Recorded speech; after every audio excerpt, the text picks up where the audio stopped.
ассалому алайкум шунавандаҳои гиромӣ.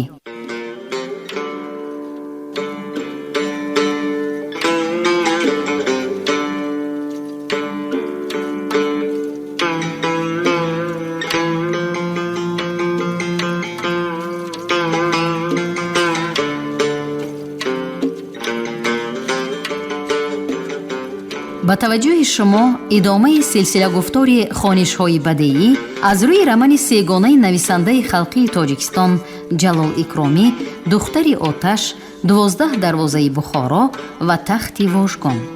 шунавандагони арҷманд, акнун ба қироати қисми дуюми рамани сегонаи Ҷалол Икромӣ 12 дарвозаи Бухоро оғоз менамоем. ҳоло гуфтори сеюмро аз рӯи ин раман бишнавед. ровӣ Ализода Абдурашид Хуҷамкул. қисми дуюм.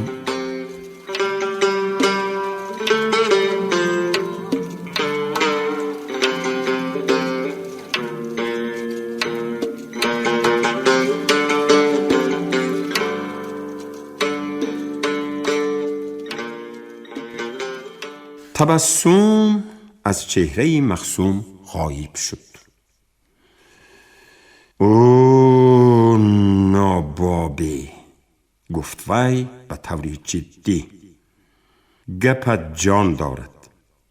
این را به حساب گرفتن لازم. بله بله گفتماند نعیم. قریب 1 سال بعد این واقعه، یک روز اسد مخصوم خرسند و شاد از بیرون به حجره در آمد و به عبدالحفیظ و نعیم تلخ که در تردد آش پلو بودند خطاب کرد. مانید، آش پاش در کار نه، می رویم. خوش خوش، به کجا؟ اینقدر سراسیمه چرا؟ پرسید نعیم تلخ.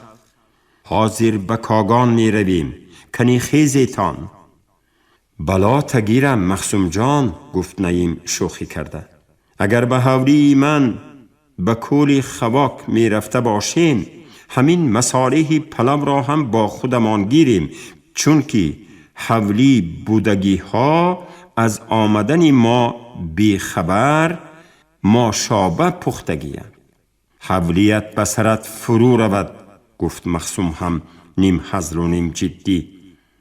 در کاغان باید توی کلان سر شود، ما به توی می رویم. بزم هم می شود؟ چنان بزم شود که در عمرت ندیده باشی. واقعا شاید خودت دایره می زنی. نباشد از دوست یک اشارت از ما به سر دویدن. هر سه از حجره برآمدند و با سپارش مخصوم نامعلومک خود را به کوچه گرفتند. از پیش مدرسه گاوکشان به سوی لب حوض دیوان بیگی برگشته روان شدند.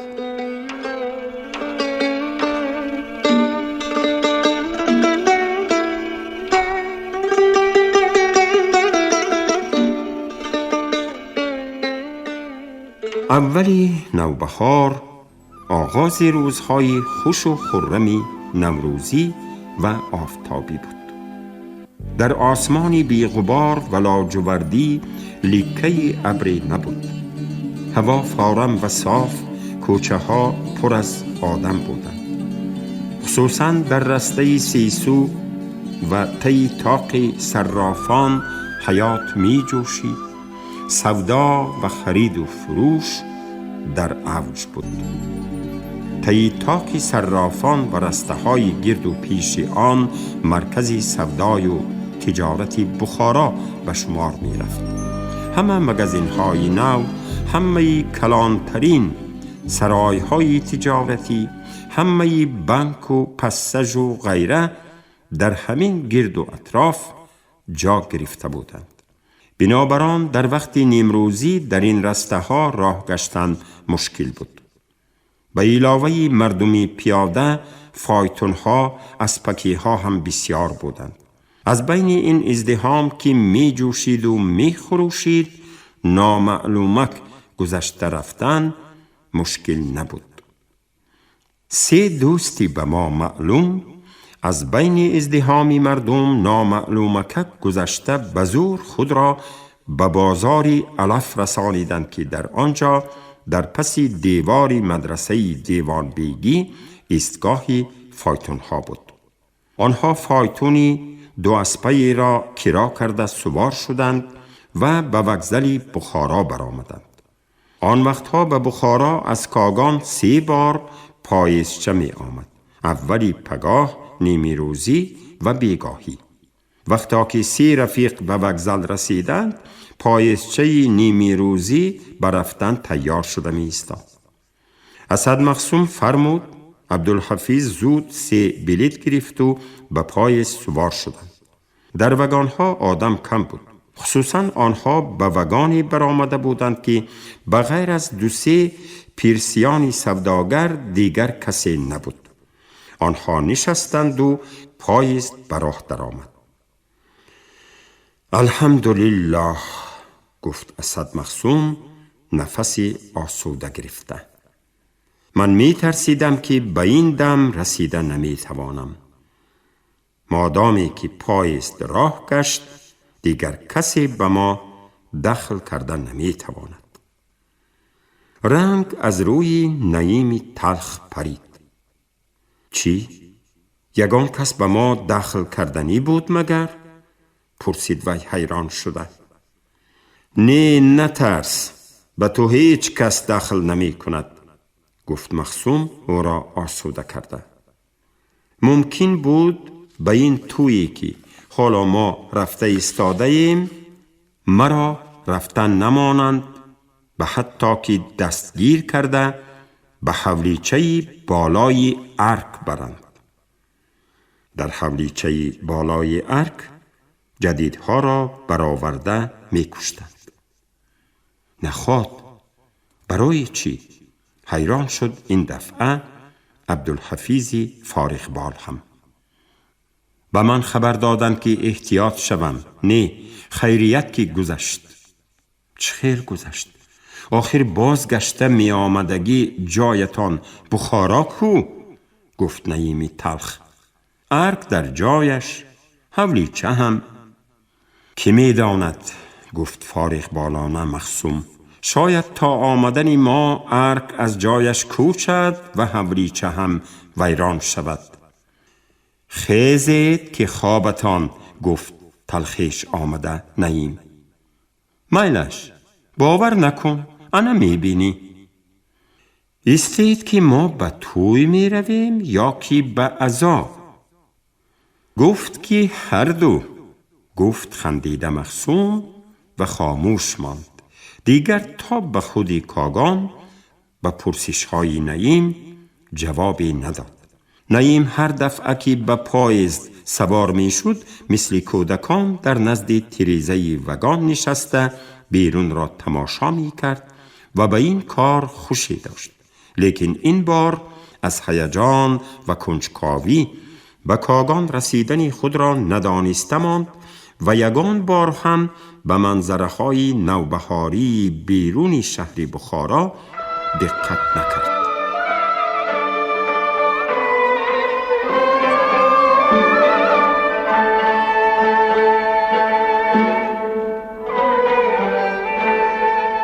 در کاگان از بین اشلان‌های وگان‌های سرخ گذشته ایستاده دیدند که در یکی از آنها عسکرهای گوناگون لباس ملتق‌هایشان را روغن کرده ساز کرده نشستند.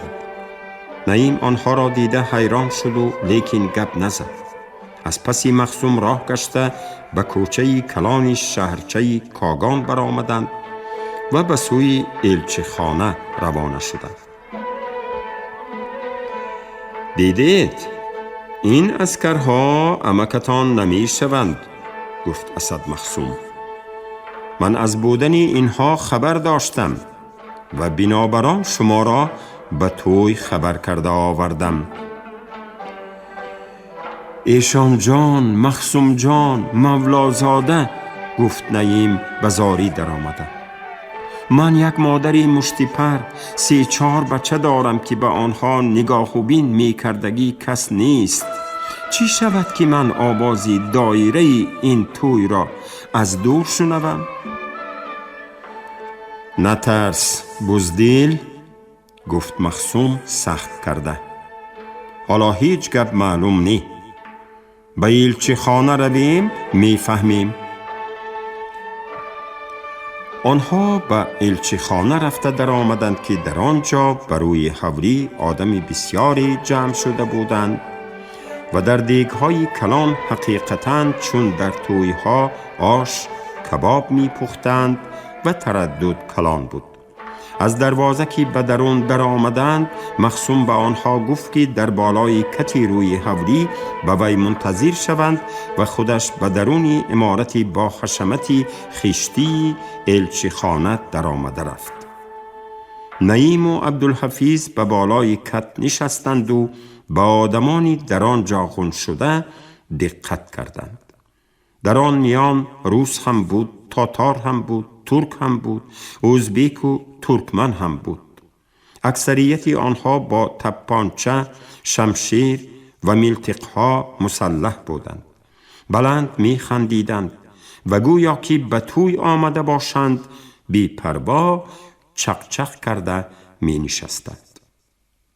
در بین آنهایی که به درون امارت در آمده می برآمدند، نعیم اکا میرزا و منشی را دیده شناخت و دویده رفته آنها را باز داشت و پرسید: السلام اکا میرزا، اکنون امیر کتی دست به گریبان می شویم می گویند، راست می؟ کی باشد آن ساعت؟ انشاءالله ان قریب، گفت اکا میرزا و به درون امارت در آمد. میدانید خودی کاری صف آمدگی، گفت منشی. الهی آخری کار بخیر شود. کاری صفش کی؟ پرسید نعیم. کلانی ترکستان، گفت منشی. سرداری انقلابچی های آنجا بوده است. لیکن هرچی هم باشد آخری کار بخیر شود. بله بله، گفت نعیم به او هم آواز شده. الهی آخری کار بخیر شود. با امیر جنگ کردن کاری هزیل نه، گفت منشی خطاب کرده و به درون امارت در آمد. نعیم بروی کت برگشت و با عبدالحفیظ مصلحت کرد. جوره جان، گفت وی، تو هرچی خواهی میلت، اختیارت، لیکن من به جنگ همراه شده نمی توانم. حالا از دنیا امیدم بسیار. من هم به حولی خبر نداده آمده بودم، نغز نمی شدگیست، گفت عبدالحفیظ، گویا که جنگ به رخصت حولی وی می شده باشد. یک گپ زنم، گفت با آوازی پست نعیم. بیا جوره، آهسته از اینجا برآمده به فکر کاری خودمون شویم. چی گفتی ها؟ میلش. جوره ها نامعلومک از ایلچی خانه برآمدند و راست به وگزل کاگان رفتند. عبدالحفیظ پیاده به بخارا رفت. نعیم باشد راه قشلاق را پیش گرفت.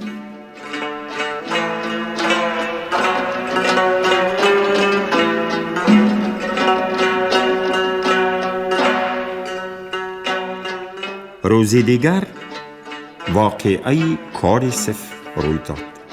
به قشلاق کوری خواک آدمهای نعیم تلخ خبر آوردند که در بین بخارا و کاگان جنگ و بلوا برخاسته است.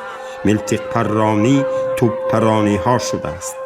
لیکن باز پس از 2-3 روزی دیگر خبر آمد که جدیدها شکست خوردند. آدمهای امیر شهرچه کاگان را زده گرفتند. در گرد و اطراف کاگان آدم کشی، خونخوری.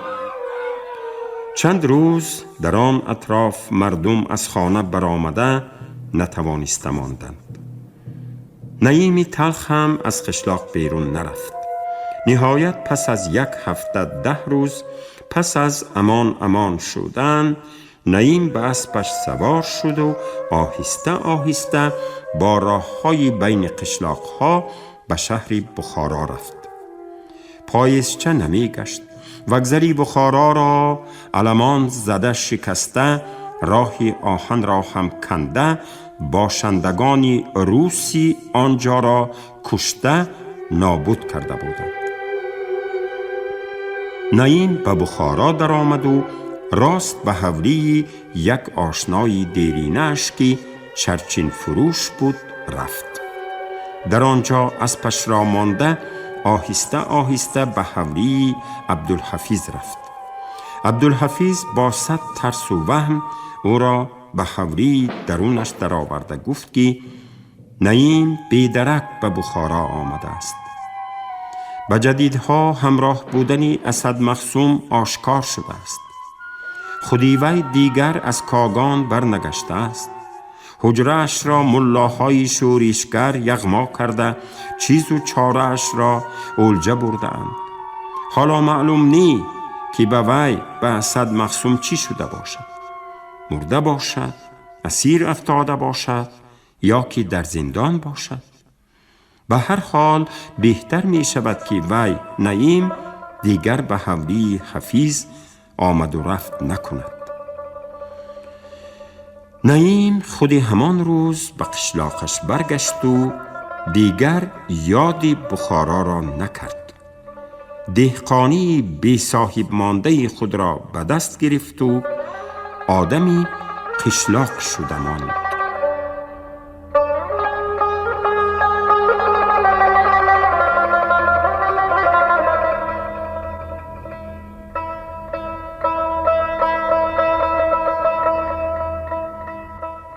از آن دم حالا زیاده از 2 سال می گذرد.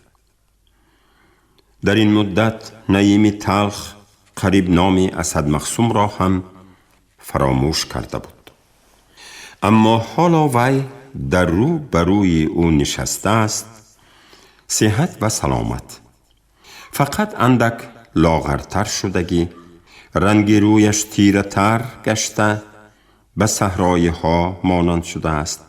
ریش کلوته سیاهی او درازتر شده است. اما چشمان بادامی تیزش حالا هم مثل اوله هوشیار و بازی کرده می ایستند. فعل و خویش همان اوله برین، بلکه دوغش بلندتر و دغدغه‌اش زیادتر شده است. یک نویگری در خصلت او همین که می دستی را بی ملال برداشته ایستاده است. به شما صادق بودن من به خودتان معلوم، گفت نعیم لگن برداری کرده. یگان بار خلاف رأی شما کار نکردیم. یگان سری مو از خطی کشیده تان بیرون نرفتیم. لیکن آن روز رحمتی عبدالحفیظ مرا از راه زد. به حال و جانم نمانده از الچخانه برآورد و بعد علاجم نشد. آخر مردکی کته کلان قریب هنگاس زده گریه می کرد. خدا گورش را پرنور کند الها. چی؟ عبدالحفیظ مرد می؟ کیفش پریده پرسید اسد. کی؟ یگان ماه شدگیست. ناخواست آدمی سیب صحت به جاگه در آمده خواب کرده است و دیگر نخیسته است. من بعد از 1 هفته قضا کردنش فهمیده رفته فاتحه خواندم. خدا رحمت کند، گفت اسد دست به فاتحه برداشته. آدمی نغز بود. اجل گلچین میگویند راست. انا منو تو بر این تلخ و تندها نمرده گشتیم. عمر دیگر اجل دیگر، گفتمان نعیم و پس از اندک علاوه کرد. خیریت، شما گویید کنی این قدر وقت در کجا بودید؟ چی کار کردید؟ یک سال زیادتر می شود که گفت مخصوم می را به دهان نگرفته بودم. لیکن این بیگاه ننوشیدن گناه. الحق تو لعنتی به می تیار کردن تای نداری. میت گرفت. سرم به آسمان رسید مخصوم جان، گفتماند نعیم. بله کیف شد، گفت مخصوم. خدا به شکر به همین روز هم رسیدیم. خیر آش چی شد؟ حاضر گفت نعیم و می خواست از جا برخیزد. اسد مخصوم با دست اشاره کرده شین گفت. یک سال زیادتر می شود که من به یگان کس درد دل نگفتم. اما دل می خواهد که گویم. سرگذشتی پرمشقت و عجایب خود را گویم. مانید گفته چی می کنید؟ گفت قصدن نعیم که فعل مخصوم را نقص آموخته بود. بتر خودتان خفه، من غمگین نکنید. نه می گویم، گفت زومی کرده مخصوم. نباشد دلم تارس می کفد، عذاب می کشم. می فهمی عذاب می کشم. کنی اول یک پیاله ریز. تو و عبدالحفیظ گریختید، لیکن من کالیسف، فیض الله، میرزا محی الدین، عبدالقادر، معین جان، حاجی گدای و باز دیگرها. نعیم تلخ می دانست که مخصوم در مبالغه اصلا پس نمی فراید و همیشه نام خودش را در اولی روی خط می ماند. ما همه یاش بخاری های در آنجا بودگی قرار دادیم که با امیر جنگ می کنیم. تو جنگرگی مرا و تیر زدنی میرگنانه مرا می دانی. من از خدا می خواستم که جنگ شود و من یک بار مهارت جنگی خودم را سنجیده بینم. لیکن دیگرها گمان داشتند که سربازهای امیر را بی خبر ماننده ناخواست هجوم می کنند و با دوغ و جذبه خون نریخته شهر را زده می گیریم. همه به همین قرار راضی شدند. لیکن من باوری داشتم که جنگ می شود و جنگی سختی می شود. زیرا می دانستم که عسکرهای امیر از تیاری ما با خبر هستند و آنها هم نغز تیار شده ما را پیشواز خواهند گرفت. چی؟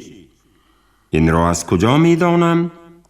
چون که من نمی دانستگی گپ نیست. در خاطرت هست وقتی که از بخارا برآمده به پاییزچه سوار شدیم و پاییزچه راه گشت، من به خدا شکر کردم و خلاص شدیم گفتم. این گپم سبب داشت که آندم شما کله ورمها نفهمیدید و فهمیده هم نمی توانستید. بله من آندم از تیغ جلاد خلاص شدگی بر این بودم. از تیغ جلاد. واقعه این همین که 2 روز پیش از آن من به کاغان آمده خبردار شده بودم که جدیدها با یاری کالیسف که از ترکستان عسکر و اسلحه گرفته آمده است به بخارا هجوم کردن می خواهند. به من فرمایش شد که زود به بخارا برگشته به همه جدیدهای میدانستگیم خبر دهم که هوشیار باشند. اگر توانند از بخارا برآمده به کاغان پناه برند، غمی زن و بچه هایشان را خورند. من سپارش را قبول کرده به بخارا آمدم و لیکن ناهوشیاری کردم. بلی از قضای و قدر گریز نبوده است. آدم های قشبیگی در پس دروازه قواله پاییده ایستاده بودند. همین که به بخارا قدم گذاشتم مرا داشته راست به بالای ارگ به پیش قشبیگی بردند. قشبیگی مرا و پدرم را نغز می شناسد. دیدن زمان حقارت داد و گفت که صدقه آن پدر شوم، صدقه نام مخصوم جانی شوم. من خودم نمیدانم برای چی باشد که در آن دم توبه کردم. اما قشبیگی توبه مرا به اینابت نگرفت. تو را خواهند پرسید که عملت چیست و نگویند که پدرت کیست. گفت وی سخن سعدی را دلیل آورده. گیروداری تو به ما معلوم. ما از همه نامعقولی های تو خبردار هستیم. در کاغان چی کار می کردی؟ اگر راست گویی جانت خلاص نباشد به حولیچه گرفته می برند. من خواستم هیچ گپ نزده منکر شوم، لیکن از دست آنها دیگر خلاصی نبود. پس فکر کردم و گفتم که به کاغان برای پیوه خریدن رفته بودم.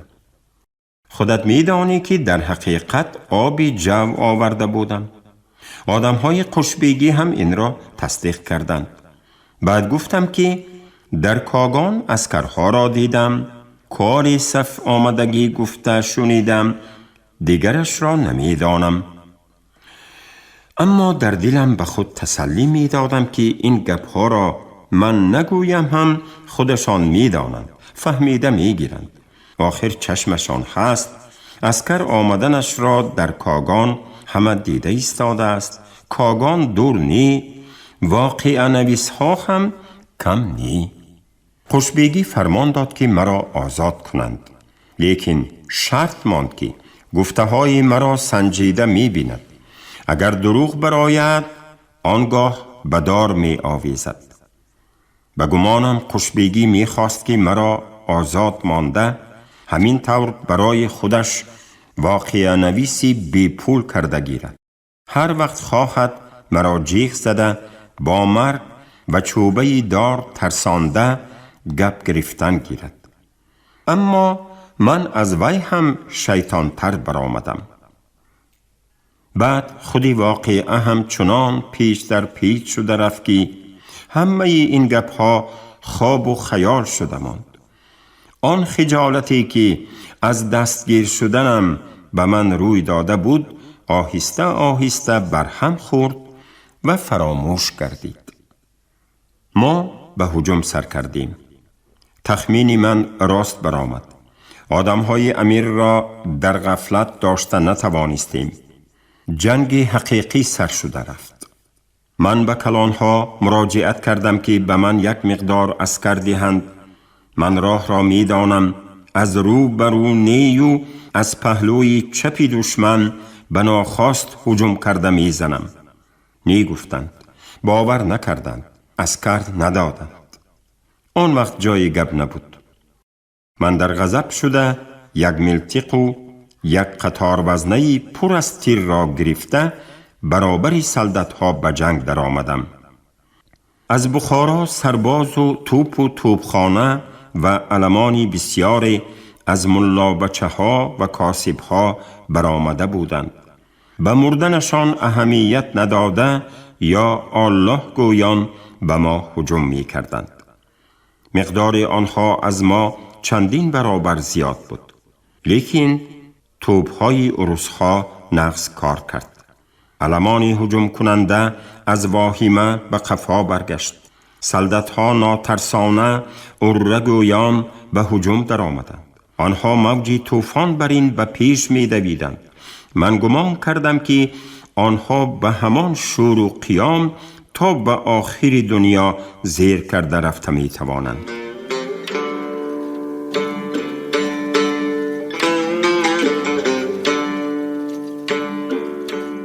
шунавандаҳои азиз, шумо гуфтори сеюмро аз рӯи романи 12 дарвозаи бухорои нависандаи халқии тоҷикистон ҷалол икромӣ дар қироати ализода абдурашид хуҷамқул шунидед. коргардон шералӣ нағзалӣ, садобардор карим толибов. поёни гуфтор аз силсилаи хониши бадеӣ. шод бошед.